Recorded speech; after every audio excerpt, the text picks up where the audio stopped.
এই দেশের ইলেকশন কোন সময় দরকার? সংস্কার, সংস্কার বলতে কি বোঝান? 500 বছর পর্যন্ত গেলে বাংলাদেশ সংস্কার শেষ হবে। সংস্কার কোনদিন শেষ হবে? ইলেকশন হওয়ার জন্য সুষ্ঠু পরিবেশের দরকার। ইলেকশন হওয়ার জন্য সুষ্ঠু পরিবেশ হতে গেলে যে কদিন দরকার তাই করতে, সংস্কার করতে গেলে বহু সংস্কারের দরকার। কে সংস্কার করবে? 100 বছরের অপসংস্কার রয়ে গেছে, 200 বছরের অপসংস্কার রয়ে গেছে, সেগুলো সংস্কার করতে হবে।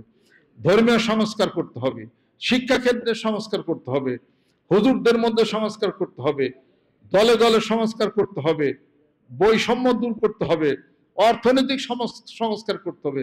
কয়টা করবেন আপনি?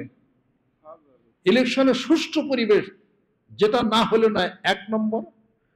আর 2 নম্বর হলো, যখন কোন দল মনে করবে যতক্ষণ পর্যন্ত যে এইবার ইলেকশন গেলে আমি পাওয়ারে যাব, এইটা সংস্কার করতে হবে।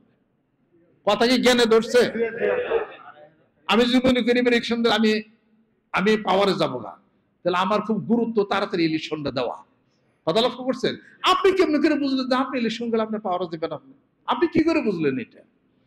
এইটা যতক্ষণ পর্যন্ত যে কোনো দলের মধ্যে থাকবে ততক্ষণ পর্যন্ত এই দেশে কোনো ইলেকশন হবে না। সব দল যখন নিরাশা হয়ে যাবে যে জানি না ইলেকশন কি হয় আল্লাহই জানে, তখনই হলে ইলেকশন ভালো হবে।